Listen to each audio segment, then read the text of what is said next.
twabonye yuko hari byo muri gukora bijyanye no kuzahura abanyarwanda mu bukungu bwabo ariko nanone murwanya COVID-19 iki gikorwa cyifashe gute muri kubikora gute? Murakoze cyane nagira ngo mbire abatwumva ko mu rwego rwo kuzahura ubukungu bwari bwarasubiye inyuma kubera COVID. Ubu ngubu turakora ibikorwa bitandukanye birimo gukingira abaturage kugira ngo turebe ko COVID yarangira hanyuma bagatangira gukora nkuko bisanzwe nkuko bakoraga cyane nk'ubu mu masoko nkuko mubizi bakora ari 50% abakoze umusejo ntibakore. Ibyo rero bigatuma ubukungu buhungabana. Ubu rero turizera ko nibamara gukingirwa bose dore ko ubu tugeze kuri 70% ko ubukungu buzongera bugasubira ku murongo neza, abaturage bagakora nkuko bakoraga, tugakomeza gutera imbere twaka igihugu cyacu. Tubaze na mudugudu byaje bikunda kuvuga yuko wenda mu nzego zibanze akenshi mugiramo intege mu gufasha cyangwa se mu kureberera abaturage mu kwirinda COVID-19. Mwebwe mubikora gute mu mudugudu wanyu? Murakoze. Ibyo muvuga nibyo koko, ariko buri mudugudu ngira ngo ufite umwihariko. Umudugudu wa Nyanza ni umudugudu n'ubusanzwe ikitegererezo mu kagari ka Nyanza. Ni umudugudu ufite abakozi benshi. Muri rusange abatuye umudugudu ni abantu b'abakozi. Icyo twakoze kihutirwa ni ukuvuga ngo dukeneye ko abantu bakomeza bagakora bakiteza imbere, tukirinda iki cyorezo ku buryo bufatika kugira ngo dusubire mu nshingano dusanganywe. Twakoze ubukangurambaga, turakora ubukangurambaga kugira ngo birinde. Twakoze ubukangurambaga kugira ngo abantu bose bashobore kwipimisha bajye bare ko bahagaze. Nk'uko bivuze umuyobozi, abaturage bacu je navuga ko 90% bamaze gufata inkingo. Mu by'ukuri abenshi bafite inkingo ebyiri kiretse urubyiruko. Twizera ko ibyo bituma twizera ko basubira mu kazi. Ariko twafashe n'ingamba nyinshi zo kugira ngo n'ibikorwa bikomeze, ariko dukoresha uburyo bwo kwirinda, dukaraba intoki neza, twirinda abantu kugira ngo begerane, twa butike dufungure, imirimo ifungure, ariko dukoresheje bwa buryo bwose duhabwa tugirwaho inama. Navuga ko nababwira ko mu gihe gishize twisuzumisha muri mass testing umudugudu wa Nyanza nta muturage n'umwe twasanganye COVID-19. Ibyo bitugaragariza ko bashoboye kwirinda, bashoboye gukangurirwa, ndetse bashoboye gushyira mu bikorwa ibyavugwaga. Rero kugeza ubu ku bwacu turumva turi mu nzira nziza yo gukora, ndetse twahungabanyijwe na COVID-19 kubera ubukungu bwagiye busubira inyuma. Ubu turi mu rwego rwo kugira ngo tujye mu mujyi gukora kugira ngo tugarure ibitarakozwe neza. Niwo mwihariko dufite, kandi twishimiye ko mu by'ukuri abaturage bisobanukiwe, bikingije, bisuzumisha, bakorera muri ya gahunda yo bamwe bakora uyu munsi wenda bagakora ejo. Kandi dufite n'insanganyamatsiko yacu dukoresha n'uyu munsi tubwira duti muturage wa Nyanza, COVID irahari, nuhirahire kugira ngo idadutwara ubuzima, nuhuge kugira ngo idatwara ubuzima. Iyi ni insanganyamatsiko yacu, kandi buri muturage wa Nyanza yubahiriza, nta guhuga, nta kwirengagiza, nta gukerensa, nta kwibagirwa ko COVID ishobora gutwara ubuzima twese, tukabura ubuzima, tukabura n'ubukungu. Ndagira ngo nanye umuyobozi w'umurenge utubwire noneho kugeza akanya ngira ngo abantu badukurikiye uduhe ishusho y'ubukungu mu murenge muyoboye, munatubwira ese kugeza akanya wenda impinduka ihari nyuma yuko batangiye gufungura imirimo imwe n'imwe byifashe gute? Murakoze. Ngira ngo nkuko mwarimu bimbajije, mu murenge wa Gatenga dufite amasoko, dufite ubucuruzi butandukanye birimo za boutique, burimo amaresitora ndetse n'amahoteli, ndetse hakaba n'ahantu abantu bakorera amakwe. Aho hose rero cyane cyane nk'ahantu hakorerwaga amakwe hari harafunze nyine kubera kino cyorezo turimo cya COVID. Ariko aho bigaragariye ko imibare igenda ihinduka y'abantu bandura kubera tumaze gukingira abantu benshi, hafashwe icyemezo ko imirimo n'imwe ifungurwa. Ubwo rero bisobanuke ko nk'abantu bari bafite amasare y'amakwe bongeye gukora nubwo hubahirizwa aya mabwiriza y'abagomba gutaha ubukwe ndetse bakanaza banipimishije. Byumvikane ko rero batangiye gukora, amakwe yatangiye kuba, ubwo batangiye gutera imbere. Buri cyo dukora rero turiho turakangurira abaturage bose ko hubahirizwa amabwiriza, harimo kwambara agapfukamunwa neza, harimo gusiga intera hagati y'umuntu n'undi, harimo gukaraba neza intoki, ndetse no kubahiriza ya masaha yo gutaha. Ibyo rero twizera ko abaturage nibabyubahiriza tuza guhongera tugasubira mu buzima busanzwe, ndetse tunakomeza gukangurira abantu bose batarikingiza ko baza bagakingirwa kugira ngo dusubire mu kazi nk'uko byari bisanzwe, ubucuruzi bwongere busubirane neza, abantu basubire mu kazi nk'uko twakoraga mbere. Ibyo rero ngira ngo twashyizeho amatsinda uhereye ku isibo ukageza ku rwego rw'umurenge bakurikirana ko aya mabwiriza yubahirizwa, ndetse no mu bafatanyabikorwa harimo insengero, harimo inama y'igihugu y'abagore n'inama y'igihugu y'urubyiruko, ndetse na PSF nabo badufasha mu bacuruzi ko hagomba kwinjira umuntu umwe, yavamo undi agasohoka kandi amaze no gukaraba. Turizera rero ko mu by'ukuri amabwiriza nakomeza kubahirizwa tuzongera tugatera imbere nk'uko byari bimeze mbere. Murakoze. Wenda ngira tukira aho ngaho utubwire nk'uruhare rwanyu wenda nk'umurenge ubwawo mu kuzahura ubukungu bwa bariya bantu, cyane by'umwihariko bariya bacuruzi bo hasi cyane, mu kubafasha kubahiriza amabwiriza ariko bunabazamura wenda mu bukungu bwabo mu gihe cyane tuvuye muri covid. Hari igikorwa muri gukora nk'icyo? Murakoze cyane. Ngira ngo ubushize twagendaga tubarura kuko byagaragaye ko harimo bamwe bagiye bahagarara kubera kino cyorezo, ndetse na kapitali ntibari bafite bakagenda bayirya. Dufatanyije rero n'abafatanyabikorwa harimo nka Give Direct, ubu ngubu tumaze guha abaturage bagera kuri 450,150 byo kugira ngo bazahure ubukungu bwabo bongere gukora, ndetse tunagirana n'ibiganiro bitandukanye kugira ngo turebe ko imishinga batanze mu by'ukuri ariyo bakomeza gukora. Ikindi ni ukugenda nyine tubagira inama ko uko barushaho kudohoka ku mabwiriza bishobora gutuma ubucuruzi bwabo bwongera gufungwa. Icyo rero dukora ni ugukomeza kubabwira ko beza amabwiriza ya covid kugira ngo ubwo bucuruzi bwabo, ndetse n'iyo gahunda yagira ubucuruzi twafatanyije n'abafatanyabikorwa dufite bahawe bidasubira inyuma.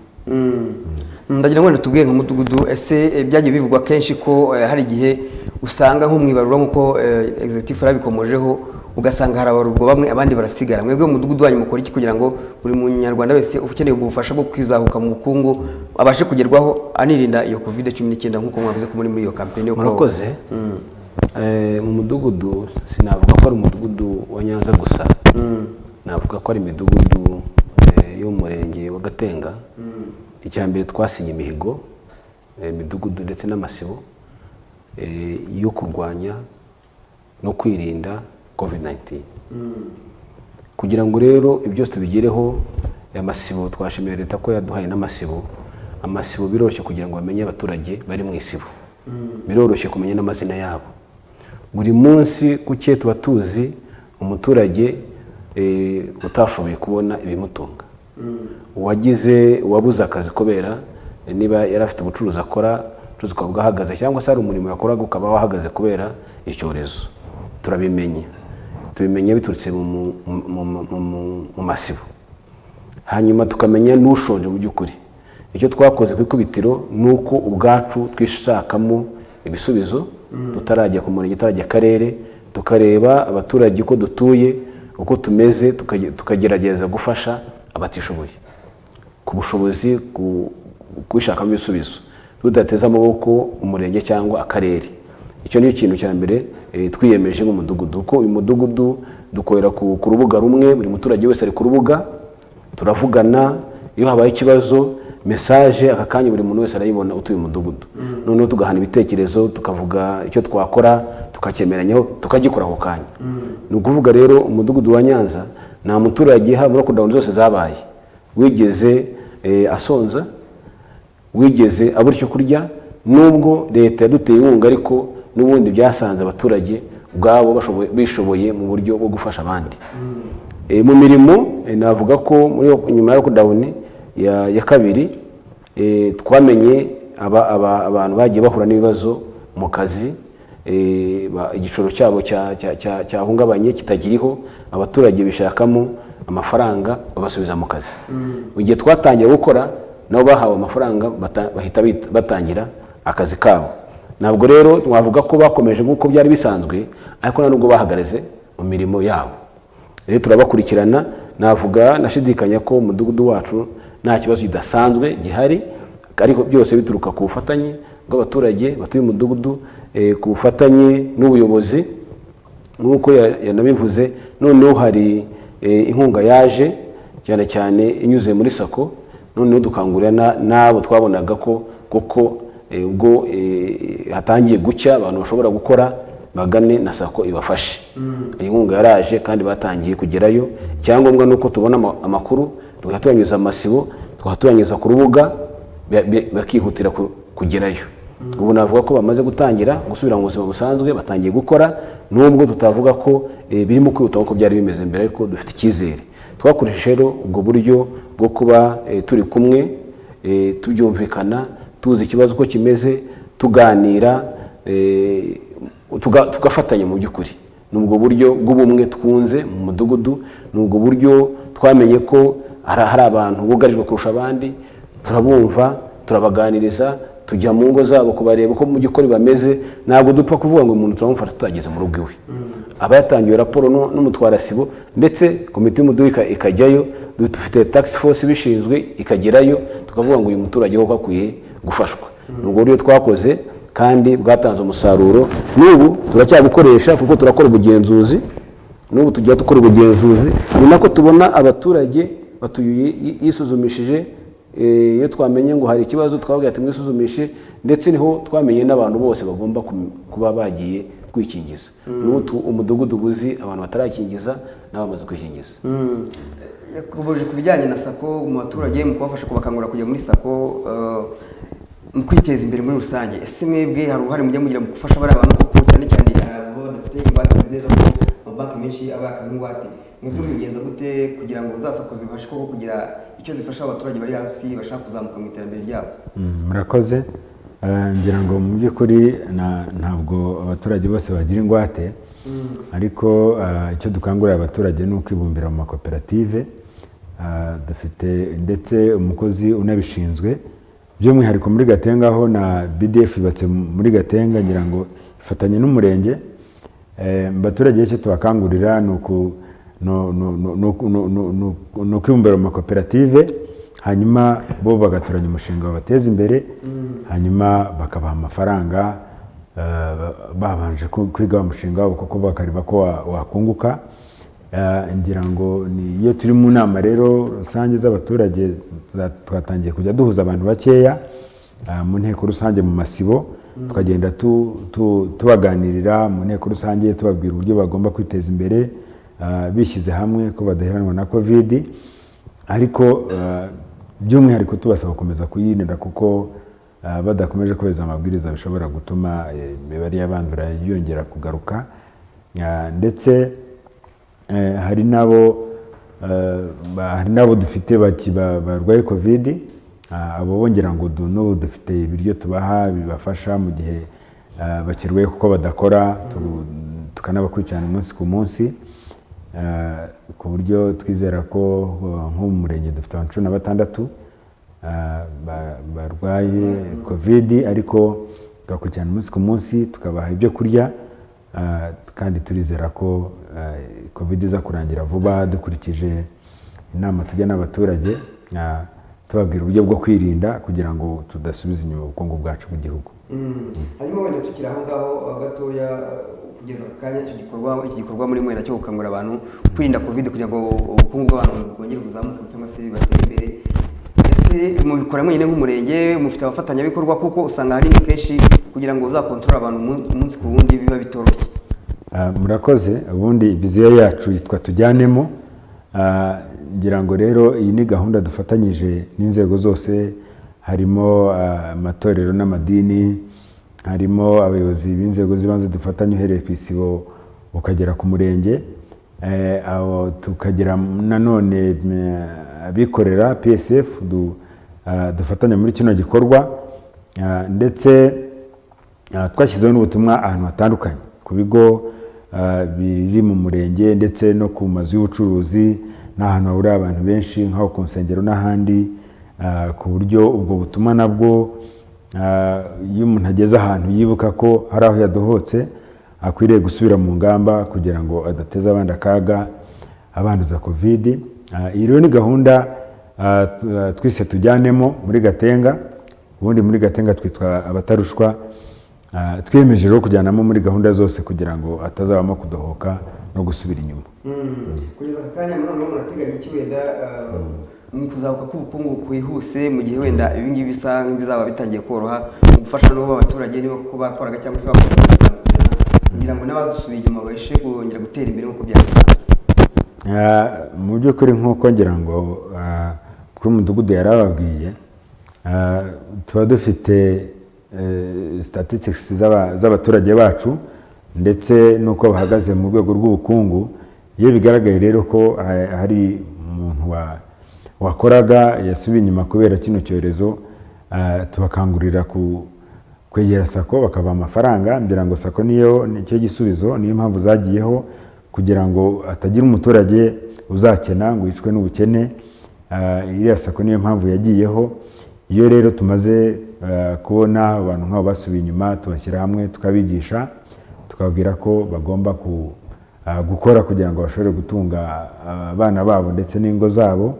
Iyo rero baramutse bagaragaye, tuvugana na sako, hanyuma tukamagara n'umukozi ushinzwe ku rwego rw'umurenge, hanyuma tukabigira umushinga, bakabona amafaranga bagatangira gukora. Twifuza ko umuturage wacu yatasubira inyuma, ndetse si n'umuturage wacu gusa wenda muri Gatenga. Twifuza ko umunyarwanda wese yaba ateye imbere, kandi ntabwo ateye imbere udakora. Niyo gahunda rero dufite n'inabizo y'umurenge wacu.